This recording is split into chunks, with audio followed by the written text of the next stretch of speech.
ఉన్న బంగారాన్ని విడిపించి ఆ రోజు ఆన్లైన్ రేటుకే మేము కొంటాం. Sharma gold company. Hi hello, welcome to Suman TV. నేను మీ రోషన్. సో ప్రెజెంట్ నాతో పాటు కరాటే కళ్యాణి గారు ఉన్నారు. సో కళ్యాణి గారు, మీకు చందుతో ఒక బాండింగ్ ఉంది కాబట్టి ఏం చెప్తారు మీరు? చందు ఇలా వెళ్ళిపోవడం చాలా బాధాకరం.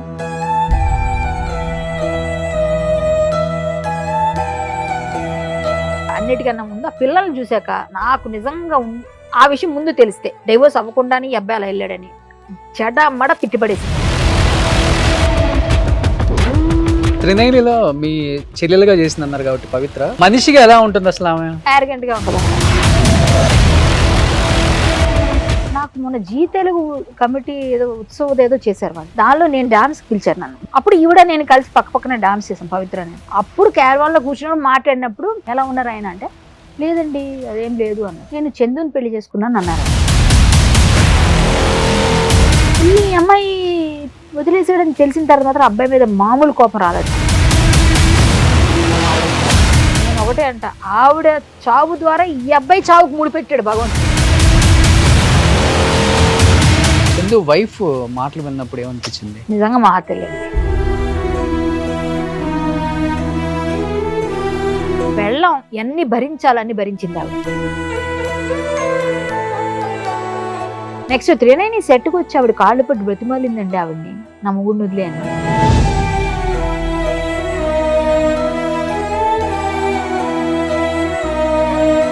నీకు అంత ప్రేమ ఉంది, పిల్లలు నీకన్నా పేగు కదా, నీ రక్తం కదా, వాళ్ళకన్నా ఎక్కువ ఆవిడ.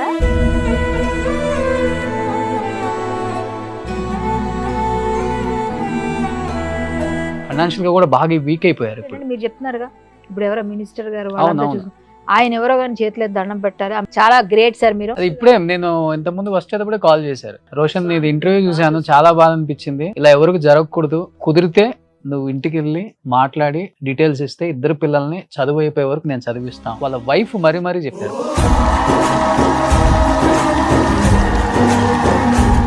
Hi hello, welcome to Suman TV. నేను మీ రోషన్. సో ప్రెజెంట్ నాతో పాటు కరాటే కళ్యాణి గారు ఉన్నారు. ఎందుకంటే చందు విషయం జరిగిన తర్వాత చాలా మంది నాకు కాల్ చేశారు. ఎస్పెషల్లీ ప్రతి ఒక్కళ్ళు కూడా కాల్ చేసి వాళ్ళ ఫ్యామిలీ గురించి అడగటం స్టార్ట్ చేశారు.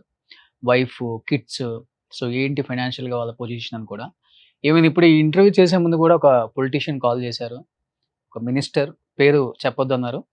కంప్లీట్ పిల్లల ఎడ్యుకేషన్ మొత్తం నేనే చూసుకుంటాను రోషన్, ఏం చేయాలో మొత్తం చేద్దాం మనం, ఒకసారి వాళ్ళ వైఫ్తో కూడా మాట్లాడమని చెప్పారు. ఎందుకంటే చందు లాస్ట్ ఇంటర్వ్యూ ఇచ్చింది నాకే, ఒక మంచి ఫ్రెండ్గా.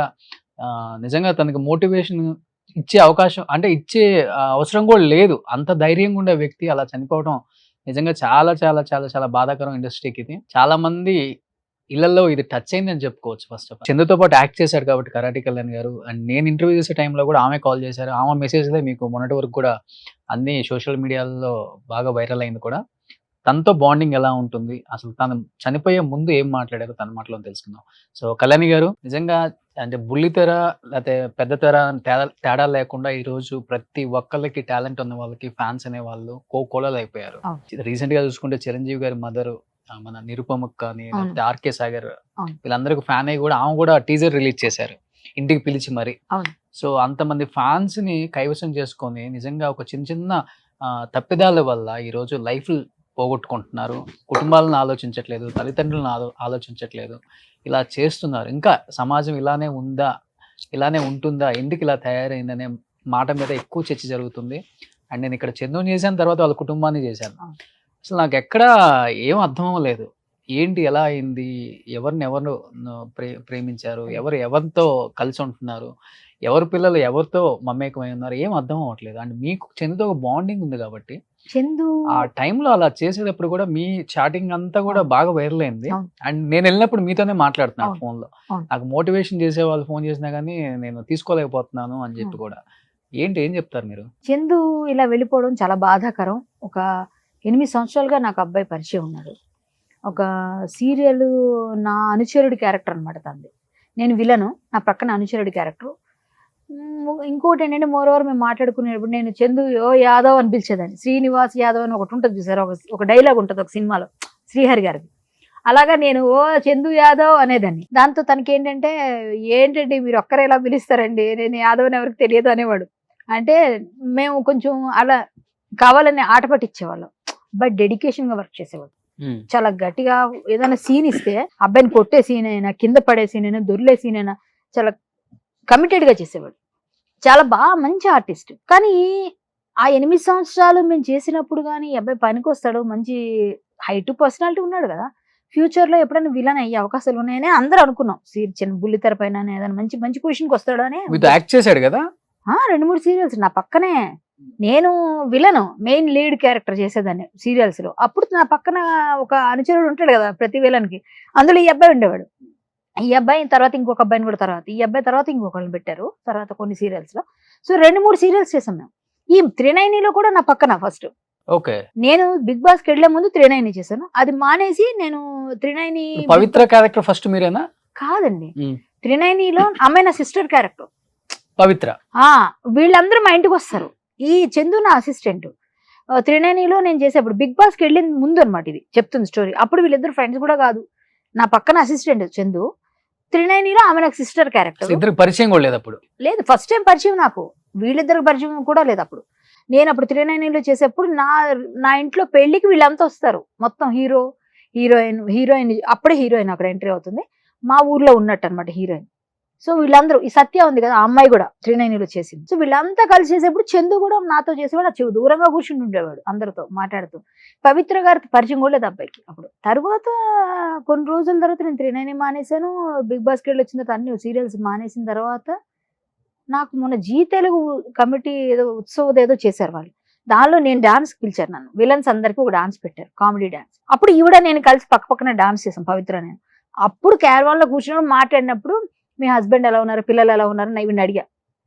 ఆవిడ ఏదో చెప్పారు, ఇంతకుముందు ఇంకొక రిలేషన్ ఉండేది, ఆ విషయం చెప్పారు. ఆ విషయం నాకు తెలుసు కాబట్టి నేను అడిగాను ఆవిడ ఎలా ఉన్నారు ఆయన అంటే, లేదండి అదేం లేదు అన్నారు. నేను చందుని పెళ్లి చేసుకున్నాను అన్నారు ఆవిడ. అవునా?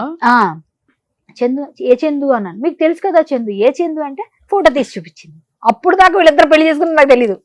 అప్పుడు చూసాను, చూసి ఈ అబ్బాయి తెలుసు నాకు, మా చందు యాదవ్ కదా అంటే తనే అని. మరి తను పెళ్ళయింది కదా అని అడిగాను నేను. అంటే పెళ్లికి కూడా నన్ను పిలిచాడు కదా, పెళ్ళయింది కదా అంటే డివోర్స్ అయిపోయినట్టుంది ఆల్మోస్ట్, అక్కడ లేదు, అక్కడ ప్రాబ్లం వచ్చింది అని చెప్పింది ఆమె. ఎవరికి కాలేదు ఇద్దరికి? అసలు నాకు తెలియదు కదా, ఆమె చెప్పిందా నేను చెప్తున్నా. సరే అయిపోయింది. అయిపోయిన తర్వాత ఓహో మేము డాన్స్ చేస్తే వచ్చేసాను. వచ్చేసిన తర్వాత ఈమె చనిపోయిందన్న విషయం టీవీలో వచ్చింది కదా, నేను చూసి అప్పుడు నేను కొంచెం మొన్న డీహైడ్రేట్ అయిపోయి నాకు డయేరియా వచ్చి నేను హాస్పిటల్లో ఉన్నా. ఆ టైంలో ఈమె చనిపోయిన టైంకి నాకు బాగాలేదు కొంచెం ఒంట్లో. సో నేను ఇలా ఉన్నాను, కొంచెం మాట్లాడే పొజిషన్, కొన్ని ఫోన్లో పలకరిస్తానని చందు నెంబర్ అప్పుడు తీసుకున్న 390 వాళ్ళ దగ్గర నెంబర్ పంపించారు.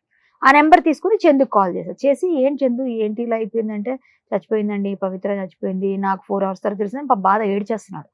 ఏడ్చేస్తుంటే ఏం పర్లేదు బాధపడకు, ఎవరైనా ఏం చెప్తాం కన్సల్ట్, మొత్తానికి బాబు ఏం కాదు, అన్ని కార్యక్రమాలు ఏంటి మేము రావాలా, ఏమైనా హెల్ప్ కావాలా అని అడిగితే బెంగళూరు తీసుకెళ్తారు, హైదరాబాద్ తీసుకురావట్లేదు, బెంగళూరు వెళ్తున్నాం, బెంగళూరుకి వెళ్ళిపోయిన తర్వాత అక్కడ అన్ని చేసేస్తారు కార్యక్రమం, మీరు రావద్దులేండి అన్న. సరేనే వచ్చాక ఫోన్ చేయి, నేను వచ్చి కలుస్తాను నిన్ను అనేసా. అయిపోయింది. నెక్స్ట్ డే మళ్ళీ కాల్ చేశాను. అయిపోయినాక అన్ని అయిపోయి కార్యక్రమాలు ఏంటి, డాక్టర్ ఏమన్నారు నీ గురించి, నీకు ఎలా ఉంది హెల్త్ అని అడిగా. అడిగితే అబ్బాయి ముందు రోజే ఏడుస్తున్న పరిస్థితి చూసి బాధ అనిపించింది. తెలిసిన అబ్బాయి కదా, తెలియని వాళ్ళకే మనం ఏదో హెల్ప్ చేస్తాం, పాపం తెలిసిన అబ్బాయి ఏదో బాధపడుతున్నాడు అనుకో నేను చేశాను. చేస్తే డాక్టర్ గారు నాకు ఎంఆర్ఐ తీసుకోమన్నారు. నేను నిమిషంకి ఒకలా ఉంటున్నాను, నాకే తెలియట్లేదు, నాకు మర్చిపోతున్నాను, నాకు ఇప్పుడు ఒకలా ఉంటున్నాను, తర్వాత ఒకలా ఉంటున్నానండి, బర్లే మళ్ళీ గుర్తొస్తున్నాయి ఏదో చెప్పాడు. అంటే బాగా డిప్రెషన్లో ఉన్నాడని అర్థమైంది. సరే చందు జాగ్రత్తగా ఉంటే నేను ఫోన్ చేస్తుంటాలే, నువ్వేం కాదు, ఏమైనా కావాలంటే ఎంఆర్ఐ తీసుకుంటే సిటీ న్యూరోకి వెళ్ళు, డాక్టర్ గారు బాగా చూస్తారు, నీకు చేతికి మాత్రం డాక్టర్ మధు గారు ఉన్నారు, ఆయన దగ్గరికి వెళ్ళి ఆర్థోపెడిస్ట్ బాగా చూస్తారు, పెద్దవాళ్ళు సినిమా ఇండస్ట్రీ అంతా అక్కడికి వెళ్తారు అని చెప్పాను. సరేనండి వెళ్తాను నేను అంటే, లేదా నేను చెప్తాను నువ్వు వెళ్ళు, లేదా నేనే వస్తా కావాలంటే తోడుగా నీకు అని చెప్పేశాను. అంటే ఓకేనండి అన్నాడు. ఆ తర్వాత నైట్ మళ్ళీ నేను అలా పలకరించాను 2 రోజులు. పలకరించి నైట్ ఈవినింగ్ లేట్గా ఉంటేనే ఫ్రీ అవుతాను, అందరూ ఫోన్ చేస్తున్నారు, అది ఇది నా మీద లేని పనులు రాస్తున్నారు, నేనే చంపాను అన్నారు. అన్ని బాధపడ్డాడు చాలాసేపు, ట్రోల్స్ అని. నేను చచ్చిపోతున్నా అన్నాడు. ఏం మాట్లాడుతున్నాను, మెసేజ్లోనే మాట్లాడే ఫస్ట్ తర్వాత 2వ రోజు నుంచి మాట్లాడితే, నేను ఉండనండి పోతాను వెళ్ళిపోతాను. ఎక్కడికి వెళ్ళిపోతావు అంటే, నేను చచ్చిపోతాను, నేను ఉంటే పిచ్చోడిని అయిపోతాను, లేకపోతే తాగుబోతు అయిపోతాను, ఇంట్లో వాళ్ళకి భారంగా ఉండాలి, నేను చచ్చిపోతాను. ఏం మాట్లాడుతున్నా పిచ్చి మాటలా, మేమందరం లేవా, నేను డిప్రెషన్లోకి వెళ్ళా మా ఫాదర్ చనిపోయాక, నేను అనుకున్నా వాళ్ళతో వెళ్ళిపోలేము, మనం వాళ్ళ ఆశయాలను తీసుకెళ్ళాలి ముందుకు, ఏదైనా ఎవరైనా ఉంటే అలా చేయకూడదని నేను మోటివేట్ చేస్తూ ఏవో పెట్టాను మెసేజ్. వినలేదు. మళ్ళీ మాట్లాడుతూ ఉంటే కూడా, లేదు మీరు ఎవరికి చెప్పకండి నేను చచ్చిపోతాను. బాధలో ఉన్నప్పుడు అందరూ అంటారు కదా మాటలు, చచ్చిపోతానని. ఆ విషయంలోనే అలా అంటున్నాడులే అనుకున్నాను నేను. ఆ తర్వాత చాలా చెప్పాను, యాదవ్ అంటే ధైర్యం, నువ్వు అలా చేయకూడదు, అట్లా ఇట్లా కూడా మోటివేట్ చేశా. ఫోన్ చేశా, నీకేమైనా ఇబ్బంది ఉంటే చెప్పు, నువ్వు ఇబ్బంది పడుతున్నట్టున్నా, ఫోన్ కట్ చేసేస్తున్నావు అని. సరేలే, గుడ్ నైట్, టేక్ కేర్ అని పెట్టాను. అబ్బాయితో మాట్లాడితే మనకు కొంచెం డైవర్ట్ చేయాలని. ఇంతట్లో ఏం చెప్పాడు, నేను వైజాగ్ వెళ్తున్నా, వచ్చినాక నిన్ను కలుస్తా, నువ్వు సిటీలోకి వచ్చావు కదా, రోషన్ ఇంటర్వ్యూ చూసాను బాగుందని అది కూడా మాట్లాడా. వైజాగ్లో మాది ఆ గిమ్స్ ఉంది కదండి హాస్పిటల్, అది అది మేమే కొనుక్కున్నాం అన్నాడు. ఎవరు మీరు కొనుక్కోవడం ఏంటి అన్న. అతను ఒక డాక్టర్ అనమాట, ఇంగ్లాండ్ నుంచి వచ్చిన డాక్టర్, అక్కడ పెట్టారు యాదవ్ డాక్టర్, మాకు రిలేషన్ తెలిసిన వాళ్ళు. అయితే వైజాగ్లో పెద్ద హాస్పిటల్ కట్టారు, అది సంథింగ్ ఏదో ప్రాబ్లంలోకి వెళ్ళిపోయి వీళ్ళ దగ్గర ఫైనాన్స్, వీళ్ళ బావగారు ఎవరు చేశారట ఫైనాన్స్, చందు వాళ్ళ బావగారు చేసి అది ఆప్షన్కి వెళ్ళిపోయింది. ఆప్షన్లో మేమే తీసుకున్నాం. అది ఇప్పుడు మేము డిస్కస్ చేసి తీసేస్తున్నాం. అది దాన్ని వైజాగ్లో ఎవరైనా పెద్దవాళ్ళు ఉంటే చెప్పాలనుకుంటే మొన్న ఒకటి వచ్చింది, నేను రావాలి వైజాగ్ అన్నాడు. మొన్నే యాక్సిడెంట్ అయింది కదా కార్లో, మేము కార్లో వెళ్తున్నాము, కానీ నేను కార్లో రమ్మని నేను అన్న, ఇక మీదట నువ్వు తర్వాత వచ్చేసే, లేకపోతే నువ్వు ఎలా ఫ్లైట్లో వస్తారా, అక్కడ ఏమైనా హెల్ప్ కావాలని నేను చేస్తా వైజాగ్లో, అక్కడ ఎవరైనా డాక్టర్, ఆ డాక్టర్ గారు కూడా తెలుసు నాకు, వేరే ఎవరితో కూడా మాట్లాడదాం అని చెప్పాను. అంటే సరేనండి అలాగే అన్నాడు. నేను లేకపోతే ఇంకా 2-3 డాక్టర్స్ చెప్దాంలే, అక్కడ ఉన్నారు కదా ఎవరైనా తీసుకుంటారేమో అంటే, మాకు ఒకటి అయిపోయిందండి, డీల్ అయిపోతే నా లైఫ్ సెటిల్ అయిపోద్ది అన్నాడు. అంటే పిల్లలు ఎలా ఉన్నారు, వైఫ్ ఎలా ఉన్నారంటే వాళ్ళతో ఆల్మోస్ట్ అయిపోయింది అన్నాడు. డైవోర్స్ అయిపోయిందని నాకు చెప్పాడు. ఫస్ట్ పెళ్లి చేసేసుకున్నారా లేకపోతే ఊరికే అట్లా లివినా అని అడిగాను. అడిగితే పెళ్లి చేసుకున్నామండి, మేము ఇద్దరం గుడిలో చేసుకున్నాం, పెళ్ళి అయింది మా ఇద్దరికి అన్నాడు. మేము లివిన్లో ఉన్నారేమో అనుకున్నానయ్యా నేను, లేకపోతే ఆవిడ కూడా మొన్న నాకు చెప్పారు. అవును, నాకు పవిత్ర కూడా చెప్పింది, మీతో మాట్లాడిందంట కదా, నా ఫోటో చూపించిందంట కదా అని చెప్పాడు నాతో. అయిపోయిన తర్వాత ఇప్పుడు ఏంటి ఎప్పుడు వచ్చావంటే, నేను ఏదో ఇన్సూరెన్స్ కోసం వచ్చా, ఇన్సూరెన్స్ నామినీస్ ఏవి ఉన్నాయి ఏదో చెప్పాడు. నాకెందుకు చెప్పినంత వరకు విన్నా. తర్వాత ఇదంతా చెప్పాడు అనమాట. అక్కడ వైజాగ్ వస్తాను నేను ఇవాళ బయలుదేరాలి, కానీ నాకు హెల్త్ బాగాలేదని నేనే పోస్ట్ పోన్ చేశానని చెప్పాడు. సరే నేను వెళ్తున్నా, నేను వచ్చిన తర్వాత నిన్ను కలుస్తా, లేదా నువ్వు వస్తే అక్కడ ఫోన్ చేయి, నేను అక్కడ ఏమైనా హెల్ప్ కావాలని చేస్తా, జాగ్రత్త, ధైర్యంగా ఉండు, ఏం లేదు, అందరూ ఉన్నాం, మేమందరం నీకు సపోర్ట్ చేస్తాం, మళ్ళీ నీకు సినిమాలు వస్తాయి, సీరియల్స్ వస్తాయి, నువ్వు మళ్ళీ ఒక మంచి పొజిషన్ ఇస్తాడు దేవుడు నీకు అని. నేను ఏదో నా వరకు నేను ప్రయత్నం చేశాను. 3 రోజులు నేను ఫోన్ చేస్తూనే ఉంటాను, నీకు తగ్గే వరకు నువ్వు సెట్ అవ్వు, ఏం కాదు, మన పిల్లడు మంచిగా ఉండాలి, అందరూ బాగుండాలని కోరుకుంటా అని చెప్తున్నాను. అలాగేనండి, అలాగే నాకు కావాలని చెప్పేసి అనేసాడు. అంతే అయిపోయింది. నేను బుధవారం అయిపోయింది, నైట్ ఎందుకు మనం నైట్ జర్నీ వద్దని బుధవారం నైట్ వెళ్ళకుండా లక్ష్మీవారం మార్నింగ్ బయలుదేరి వెళ్ళాను. ఈవినింగ్కి చేరిపోయాను నైట్ వరకు. ఇంకా అలసిపోయాం కదా అని పడుకొని ఇంకా ఆ రోజు చేయలేదు ఫోన్. ఫ్రైడే లేదు, నేను లక్ష్మీవారం నేను రాజమండ్రిలో మా ఫ్రెండ్ వాళ్ళ ఇంట్లో ఉండిపోయి మార్నింగ్ లేచి వెళ్ళాం, ఫ్యామిలీతో వెళ్ళాం మేము, మా తమ్ముడు మేము అందరం కలిసాను. నైట్ టైం ఎందుకు ఎర్లీ మార్నింగ్ మళ్ళీ లేచి బయలుదేరి వెళ్ళిపోయాం. శుక్రవారం వెళ్ళిపోయాను ఈవినింగ్ అంతా. ఫ్రైడే ఇంకా చేద్దామని అనుకుంటే ఇంట్లో పనులన్నీ ఉన్నాయి, ఉదయం నుంచి అన్ని పనులు చేసుకుని సాయంత్రం ఫోన్ చేద్దాం అనుకున్నా. ఈలోగా న్యూస్ వచ్చేసింది. నేను 10 నిమిషాలు షాక్లో ఉండిపోయాను. ఈ పిల్లాడు ఏంటి, ఎంత చెప్పినా ఎన్ని చేసినా చచ్చిపోతానన్న మాటను పట్టుకొని అలాగే పట్టుకున్నాడు, ఏంటి ఇంత చిన్న వయసు, పిల్లలు ఉన్నారు అబ్బాయికి, ఆవిడని వదిలేసి వచ్చేసాడు. తర్వాత నాకు ఇంతగా చెప్పలే, ఆవిడని డైవోర్స్ ఇచ్చాను అన్నట్టే చెప్పాడు, సెటిల్ అయిపోయిందని చెప్పాడు, ఆల్మోస్ట్ సెటిల్ అయిపోయిందని చెప్పాడు. ఇది ఒకటి మాట అన్నాడు. అంటే నేను అప్పుడు అడిగాను, మరి ఆవిడని ఎలా చేసుకున్నావు అంటే, ఆల్మోస్ట్ సెటిల్ అయిపోయిందండి, ఈవిడే నాకు అమ్మలా చూసుకుంది, ఈవిడే నా తల్లిలాగా అని అట్లా చెప్పాడు. చెప్పి అందరూ పిచ్చి పిచ్చిగా రాస్తున్నారండి, అదండి ఇదన్నా నాతో బాధపడకని చెప్పేసాను. నేను మన నెక్స్ట్ డే చెయ్యకపోవడం, మరి అది నాకు తెలియదు కదా, పొద్దున్న చేసినా కూడా అబ్బాయి ఎత్తకపోయాడేమో, నేను చేయలేదు ఆ రోజు ఫోన్. సో అంతే, అంతవరకే తెలుసు. నెక్స్ట్ మీ ఇంటర్వ్యూస్ అన్ని చూసా నేను, మీ వాళ్ళు అక్కడికి వెళ్ళి ఇవన్నీ చూసినా అన్ని కొంచెం నాకు అర్థమైంది ఏంటంటే, వీళ్ళిద్దరు కూడా డైవోర్సులు తీసుకోలేదు. ఇద్దరు తీసుకోలేదు, ఇద్దరు బ్లెండర్ మిస్టేక్ చేశారు. ఇద్దరికి ఇష్టం ఉంటే, ఇప్పుడు సింగిల్స్ అనుకో, ఇద్దరు లోన్లీగా ఉన్నారు, ఎవరికాళ్ళు సపరేట్గా ఉన్నారు, అన్ని విడిపోయి ఉన్నారు అనుకో, పెళ్లి చేసుకోను ఎవరన్నా, ఎవరితోనే ఏదైనా చేసుకో. కానీ ఇటువైపు చిన్నపిల్లల లైఫ్ తీసేసాడే, వాళ్ళు పెద్దోళ్ళు అయిపోయారు, చిన్నపిల్లలు వీళ్ళు అసలు అమాయక పక్షులు. వాళ్ళకి ఏం తెలుసు, ఇది కదా నువ్వు చేయి పట్టుకుని వేలు పట్టి నడిపించాలి, నాన్న నువ్వు నా హీరో అని పాటలు పాడతారుగా, ఇప్పుడు నాన్న నువ్వు కదా నిలబడాలి. ఇలాంటి టైంలో పిల్లల్ని వదిలేసి బంగారం లాంటి పెళ్ళాన్ని అన్ని సంవత్సరాలు లవ్ చేసి నన్ను పిలిచాడు పెళ్లికి. పెళ్లికి పిలిస్తే నేను వెళ్ళలేదు, అప్పుడు ఏదో షూటింగ్స్ బిజీ ఉండి వెళ్ళలేదు, 15లోనే వెళ్ళలేదు. వెళ్ళకపోతే నన్ను దెప్పేవాడు, ఎందుకు మీరు రాలేదు, మా పెళ్లికి ఎందుకు వస్తారండి మీరు చిన్న, మళ్ళీ యాదవ్ అంటారు, సేమ్ కమ్యూనిటీ అంటారు, మీరేమో రాలేదు, అట్లా నేను చెప్తే నేను నీ కొడుకు పెళ్లికి వస్తాలే, కూతురు పెళ్లి ఇలా అనేసి కామెడీ చేసేసేవాడు. ఇలా పెళ్లి చేసుకున్నారంటే విడిపోయాడేమో, మంచి లైఫే కదా, ఇష్టపడి చేసుకున్నాడా అని అనుకున్నాను. కానీ మనం అంత డీప్గా ఎందుకు వెళ్తాం, నాతో ఎప్పుడు గౌరవంగా ఉండేవాడు. సో అంతవరకే. ఈ అమ్మాయి వదిలేసాడని తెలిసిన తర్వాత మాత్రం అబ్బాయి మీద మామూలు కోపం రాలేదు నాకు. పిల్లల్ని చూసాక, వాళ్ళ మొహం చూసినాక నాకు మామూలుగానే ఇలాంటి వేషాలు వేస్తే, చిన్నపిల్లలు నువ్వేమన్నా పో, వాళ్ళ వయసు లైఫ్ని తీసేసావు కదా. ఇప్పుడు ఆవిడ చచ్చిపోయిందండి, ఆవిడ కర్మల రాసి పెట్టాడు భగవంతుడు, మనం ఏం చేయలేమని తేలాం. నువ్వు వెళ్ళిపోవడం ఏంటయ్యా పిచ్చి, కాకపోతే ఇంత వయసు మంచి లైఫ్ని చెడగొట్టుకొని వెళ్ళిపోవడం అవసరమా? నువ్వు వెళ్ళి సూసైడ్ చేసుకోవాల్సిన వయసా? ఎందుకు అవసరమైంది? పిల్లల లైఫ్ ఎవడిస్తాడు? ఇప్పుడు తండ్రి ఆ స్థానంలో ఉంటేనే కదా వాళ్ళ బతుకు బాగుంటది. నువ్వు బాట వేయాలి కదా. ఇప్పుడు ఆవిడతో నువ్వు వెళ్ళిపోవడం ఏంటి అంటే అంత పిచ్చి ప్రేమ ఉన్నప్పుడు ఈవిడ ఎందుకు లవ్ చేస్తావు? ఎన్నిసార్లు ప్రేమ పుట్టుతుందో. ప్రేమ పుట్టొచ్చు పోను, ఓకే, ఎవరు లేకపోతే అక్కడ దొరకలేదు ఏదో అనొచ్చు. నీకేం పుట్టిందో పుట్టడం కాదు. నేను ఒకటే అంట, ఆవిడ చావు ద్వారా ఈ అబ్బాయి చావుకు ముడిపెట్టాడు భగవంతుడు. సో అలా కలిపాడు. అందుకే ఆవిడ ఎక్కడో బెంగళూరు ఎక్కడో ఉన్న ఈ రెజిమెంటల్ బజార్ లో ఉన్న ఈ అబ్బాయి అక్కడ ఎలా కలిసి ఎలా చేసి లైఫ్ ని తీసి ఏజ్ కూడా ఎంత డిఫరెన్స్ ఉంది. ఎక్కువ లేదు, 4-5 సంవత్సరాలు ఉంటుంది అంతే. తనకు 42 ఏముంది, ఆమెకు 43-44 ఉంటాయట అని నాకు చెప్పడం. ఈమెకి 36-37 39 వాళ్ళ ఫాదర్ చెప్తున్నారు. 40 అనుకోండి. అది మనం మాట్లాడకూడదు, అది మనకు అనవసరం. చిన్న వయసు పెద్ద వయసు మనకు అనవసరం. వాళ్ళు మనసులు నచ్చినప్పుడు ఏమైనా చేసుకోనివ్వండి, కానీ సింగిల్స్ అయింటే చేసుకోవాలంటాను నేను. నీ లైఫ్ లో నువ్వు డైవోర్స్ తీసేసుకొని పడలేదు, వేరుగా ఉన్నావు, ఆవిడ లైఫ్ లో ఆవిడ వేరుగా ఉంది, నువ్వు ఇద్దరు కలిసి ఉన్నారు, అప్పుడు చేసుకో ఏదైనా. పిల్లల్ని చెడగొట్టకూడదు. అదే వయసు ఒకటి తేడా ఉంది, ఆల్రెడీ పెళ్లి అయిపోయి 2 పిల్లలు. ఇద్దరు బ్లెండర్ చేశారండి. ఆవిడ చేసిన తప్పు, వాళ్ళ హస్బెండ్ బాధపడుతున్నారు. మీ లైఫ్ మీ ఇంటర్వ్యూలో చూసాను, వాళ్ళ హస్బెండ్ ని ఆయన బాధపడుతున్నాడు. ఆయన ఉన్నాడు అంటున్నారు, ఆయన లేడని చెప్పింది ఆవిడ చేసింది ఏది నిజమో తెలియదు. ఇప్పుడు లేనప్పుడు మనం మాట్లాడితే వాళ్ళు చెప్పరు సమాధానాలు మనకి. కానీ చూస్తే బ్లెండర్ ఎంత బ్లెండర్ చేసి, ఇద్దరు కలిసి బ్లెండర్ చేస్తే 2 ఫ్యామిలీస్ సఫర్ అవుతున్నాయి.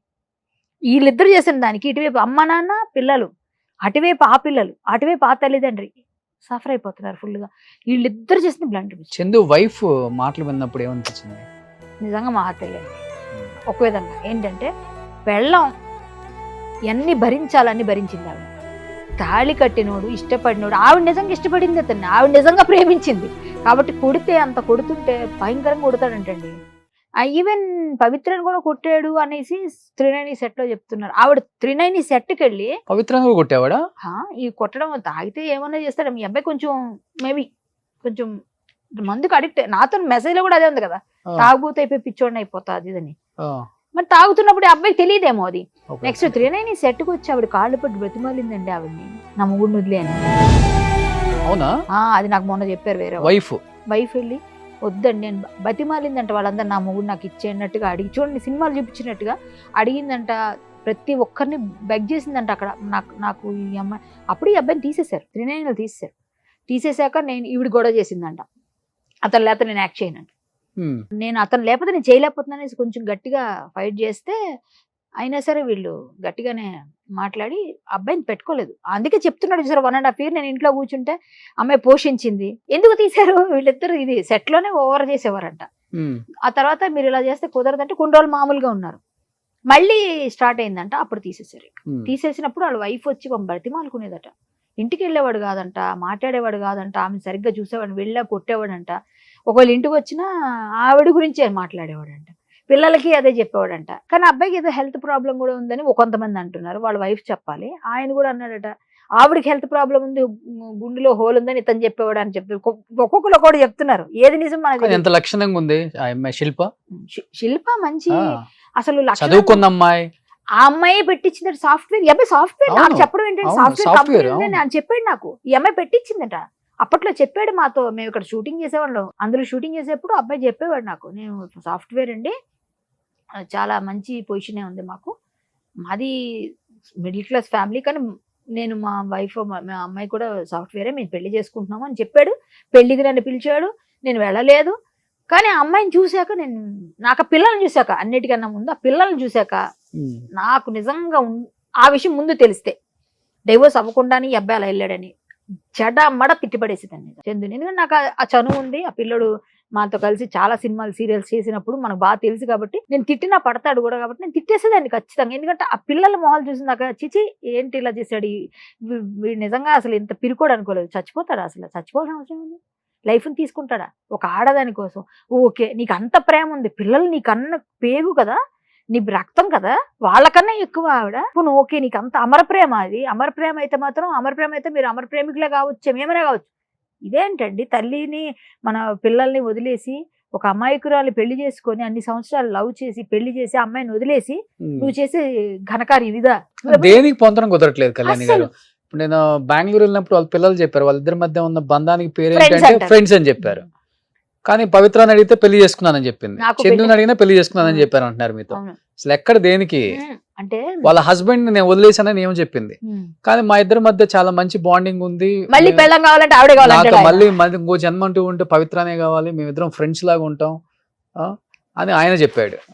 కానీ ఆవిడ ఏంటోనండి ఎక్కడో అట్రాక్షన్ ఇది. కానీ ఈ అమ్మాయి శిల్ప ఒక్కటే కరెక్ట్ గా మాట్లాడింది అనిపించింది. అట్రాక్షన్ అండి ఇది, వీళ్ళిద్దరిది అట్రాక్షన్, లవ్ కాదు అది. అది కొన్ని రోజుల తర్వాత ఉండేదో పోయేదో నాకు తెలిసి, కానీ ఇద్దరు లేరు ఇప్పుడు. కానీ అన్నిటికన్నా ఆవిడ పోవడం అన్నది మన చేతిలో లేదండి, భగవంతుడు రాసి పంపించాడు. ఆ చావు అలాగా ఆ యాక్సిడెంట్ లో ఈ అబ్బాయి చేతిలో ఉన్నదాన్ని చెడగొట్టుకున్నాడు, చెప్పి మరీ చేశాడు కదండి. నాతో గాని మీతో గాని ఎంతమందితో చెప్పాడు అబ్బాయి, నేను ఉండను, నేను చచ్చిపోతాను, నేను చచ్చిపోతాను అనొద్దు ఎన్నిసార్లు. అందుకే అంటారు తదాస్తు దేవతలు ఉంటారంటారు కదా, అలాగే అయింది ఇప్పుడు ఈ అబ్బాయికి. ఆ అమ్మాయి చక్కగా ఎంత బాగుందండి, ఇంటికి రా చక్కగా చూసుకుంటామని బతిమాలుకుని ఇంట్లో పెట్టుకుంటామంటే, మా ఇంట్లో నుంచి బయటికి వెళ్ళి అక్కడ వెళ్ళి ఊరేసుకుంటే ఎవడేం చేయగలండి. అవును, ఇంట్లో వచ్చినోడే కూడా చెప్తుంది, చనిపోయిన తర్వాత వచ్చినా కూడా హ్యాండ్ కట్ చేసుకున్నాడు ఫ్రెండ్ రూమ్ లో.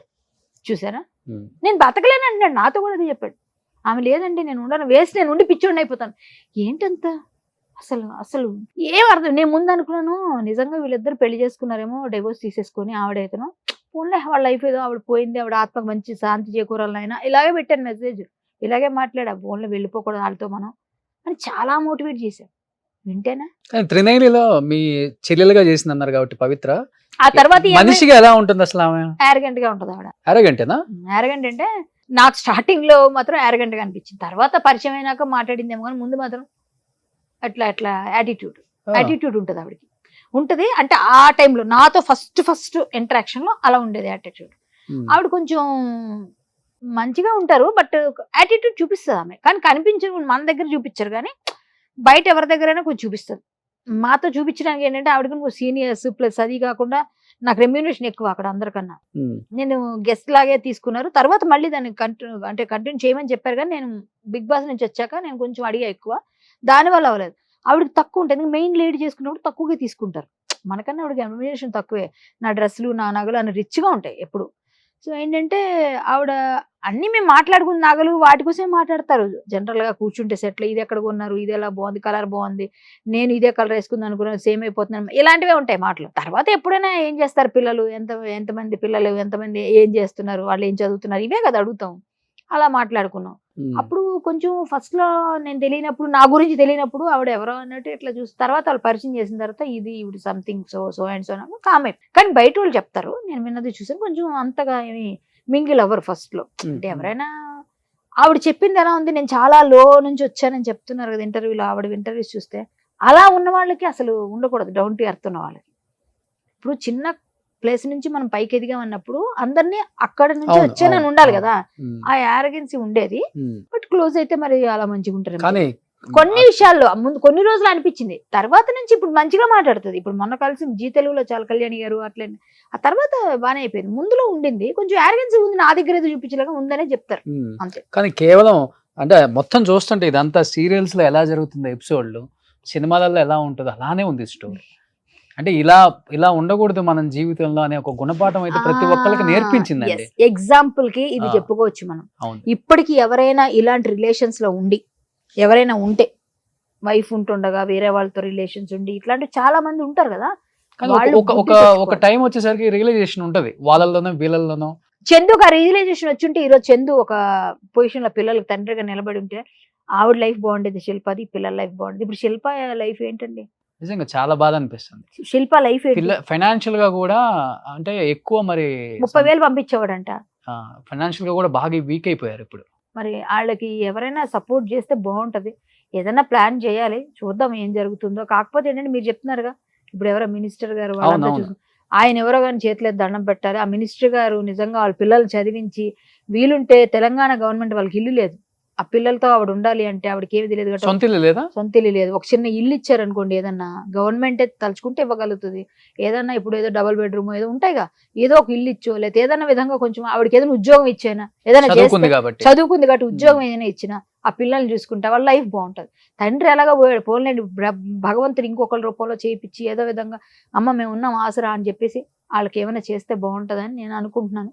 ఆయన మీరు అన్నట్టుగా ఆ మినిస్టర్ గారు నేను ఇంత ముందు వచ్చేటప్పుడే కాల్ చేశారు. చాలా గ్రేట్ సార్, మీకు శ్రీరామ రక్ష. చాలా బాధ అనిపించింది. ఇలా ఎవరికి జరగకూడదు, మా పేర్లు మేము బయట చెప్పుకోకూడదు, చేసిన సహాయం చెప్పుకోకూడదు. కాబట్టి గ్రేట్, కుదిరితే నువ్వు ఇంటికి వెళ్ళి మాట్లాడి డీటెయిల్స్ ఇస్తే ఇద్దరు పిల్లల్ని చదువు అయిపోయే వరకు నేను చదివిస్తాను. వాళ్ళ వైఫ్ మరీ చెప్పారు పాపం, సూపర్ అమ్మ. ఆ అమ్మ నిజంగా వాళ్ళ పిల్లలకి వాళ్ళకి ఎప్పుడు ఆ రాముడి దయ ఉంటారు. చక్కగా చల్లగా చూడాలి నేను మనస్ఫూర్తిగా కోరుకుంటున్నాను. కానీ ఇలాంటి రాముడు. ఎప్పుడు ఇండస్ట్రీలో జరగకూడదు. ఇండస్ట్రీ కాదు, బయట కూడా జరగకూడదు. బట్ ఇది రంగుల ప్రపంచం కాబట్టి చిన్నది జరిగినా పెద్దది అబ్బాయి ఎంత జరిగినా మంచి టాలెంటెడ్ అండి. చాలా సినిమా పిచ్చితోని అన్ని వదులుకొని వచ్చాడు. Football player, software player. Engineer, అవును, nationals ఆడాడు హైట్ అబ్బాయి. ఉంటాడండి. ఆ. ఎంత బాగుంటాడు. 6 ఉంటాడు. ఆ, నాతో పక్కన చేసేటప్పుడు ఏదైనా సీన్ చేసేటప్పుడు అబ్బాయి కింద దొరలాలనుకో ఫైట్లలో అబ్బాయి వాళ్ళే మమ్మల్ని దొరలించారు కాబట్టి మేము ఇద్దరం ఒక సీన్ చేసాం. ఒక సీరియల్లో అన్ని గెటప్స్ చేస్తాం. అందులో మేము బెగ్గర్స్ గెటప్స్ చేస్తాం. చందు నేను ఇక్కడ చిరిగిపోయిన డ్రెస్ చీరలు వేసుకొని ఆ అబ్బాయి నేత చీరలు వేసుకొని అబ్బాయి ఇలా పెట్టుకొని ఒక ఫోటో ఉంటుంది. అది మొన్న కనిపించింది. ఆ ఫోటో అయితే ఇట్లా పెట్టి చందు నేను ఇద్దరం అనమాట. నేను అంటే ఇది భలే ఉందా ఆ గెటప్, ఫోన్లో ఇదేదో అంటారు కదా, ఇలాంటివన్నీ చేస్తే కొన్ని అన్ని పోతాయి అంటారు, అట్లా ఉంది గెటప్ అని ఇద్దరం కామెడీ చేసుకున్నాం. అది ఎక్కడ మేము కొడకంచిలో చేసాం. కొడకంచి అని ఒక ఊరుంది, okay. ఆ ఊర్లో చేసాం. అక్కడ గుడి దగ్గర వేరే వాడు ఇంటి దగ్గర అడుగుకోవడం, మేము మారువేషాల్లో మారువేషాల్లో వెళ్తుంటాం. వాళ్ళు కనిపెట్టుకోవడానికి హీరోయిన్ ఏం చేస్తుంది ఎక్కడని దొంగతనంగా ఏదైనా వేరే ప్లాన్ చేయడానికి. మా ఇద్దరం బాగా చేసాం సీరియల్స్. బాగా పిల్లడు మంచి పిల్లోడిని అంటే మంచి పిల్లోడు, మంచి ప్యాషన్ ఉంది, మంచి డెడికేషన్ ఉంది. ఒక్క చిన్న వీక్నెస్ తో లైఫ్ ని రూయిన్ చేసుకొని ఫ్యామిలీ లైఫ్ ని రోడ్డు మీద పడేసాడు. అది ఒక్కటే నాకు చాలా పెయిన్. నువ్వు ఎంత టాలెంటెడ్ అయితే ఏం లాభం, చేయాల్సిన ఎప్పుడు నువ్వు హీరో అవుతావు. నీ పిల్లలు మా నాన్న గ్రేట్ అని నీ గురించి చెప్పుకున్న రోజు నీ పిల్లలు, ఇప్పుడు ఆ పిల్లలు ఈ యూట్యూబ్ లో ఇవన్నీ ఉండవా, పెద్దయినాక వాళ్ళ పరిస్థితి ఏంటి? జీవితాంతం ఉంటాం. వాళ్ళ పిల్లల పరిస్థితి ఏంటి? నువ్వు నిన్ను ఎలా పెట్టుకుంటారు? నా తండ్రి గ్రేట్ అని ఎప్పుడు చెప్పడానికి వాళ్ళకి మనసు రాదు. చిచ్చే మా నాన్న వేస్ట్ అనే వస్తుంది. నువ్వు అది చనిపోయి ఇప్పుడు నీ ఆత్మ మాతో మాట్లాడిపోయి నీకు కనిపిస్తుంటాయి అన్ని. నీ పరిస్థితి ఏంటి? ఇప్పుడు త్రిశంకు స్వర్గం అంటే అంటారు, స్వర్గంకి వెళ్ళరు నరకంకి వెళ్ళరు అంటారు కదా. చూరుకు వేలాడుతుంటాయి ఇలాంటి ఆత్మలని. బలవన్మరణం చేసుకున్నవన్నీ వాళ్ళకి ముక్తి ఉండదు అంటారు. మన గరుడ పురాణంలో వాటిలో చెప్తారు. ఇలా అంగుష్ట పరిమాణంలో వేలాడుతూ ఉంటారు, వాళ్ళు ఇంతే ఉంటుంది ఆత్మ అంటారు. అవన్నీ అబ్బాయికి కనిపిస్తాయి. ఈ అబ్బాయి స్వర్గానికి వెళ్ళలేడు, నరకంకి వెళ్ళలేరు. అంటే ఆత్మ ఎవరైనా కానీ, ఈ అబ్బాయి అని కాదు, జనరల్ చెప్తున్నాను. అంటే చనిపోయిన వాళ్ళు ఏది పొందుతారు ఇప్పుడు అని చెప్తాం. మనకేమనుకుంటే సద్గతులు కలగాలని ఎక్కడ కదులుతాయి? చావు తనంతట అదే రావాలి కానీ మనం వెళ్ళి బలవం చేసుకుంటే అవును. నీకు ఇచ్చిన సమయం వరకు నువ్వు ఉండకుండా నేను చచ్చిపోతానంటే మధ్యలో చనిపోవడానికి ఎప్పుడు ప్రయత్నం చేయకూడదు. అంటే బలవన్మరణాలు చేసుకునే వాళ్ళకి మంచి జరగదు, సద్గతులు. బలవన్మరణాలు అంటే అపమృత్యు దోషాలు అంటారు. అపమృత్యు దోషాలు ఉన్న వాళ్ళకి ఇలా జరుగుతుంది. వాళ్ళు నిజంగా నమ్మరు ఇవన్నీ ఉంటాయి అన్నీ.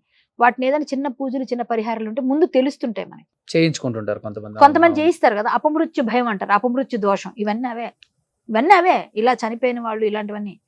కాబట్టి కొన్ని నమ్మాలి మనం. మన ధర్మంలో చాలా ఉన్నాయి. ఇలాంటి అసలు ఇండస్ట్రీలోనే కదా ఎక్కడ జరగకూడదు. మా పిల్లలకు మంచి భవిష్యత్తు ఇస్తున్న వాళ్ళకి మరొక్కసారి నేను సుమన్ టీవీ ముందులో ఈ ఇంటర్వ్యూలో నాకు చాలా సంతోషాన్ని ఇచ్చిన విషయం చెప్పారు రోషన్ ఎప్పుడు అందరికి సపోర్టు. ఆ మినిస్టర్ గారు వాళ్ళ వైఫ్ కి వాళ్ళ పిల్లలకి ఆ రాముడి అండదండలు ఎప్పుడు ఉండాలని, వాళ్ళకి మంచి జరగాలని కోరుకుంటూ ఆ పిల్లలకి మంచి భవిష్యత్తు ఇచ్చినందుకు మీకు నిజంగా చాలా చాలా సంతోషంగా రుణపడి ఉంటారు. Thank you so much Kalyani garu. Thank you. Suman టీవీలో మీ పర్సనల్ అండ్ బిజినెస్ ప్రమోషన్స్ కోసం కింది నెంబర్కి కాంటాక్ట్ చేయండి.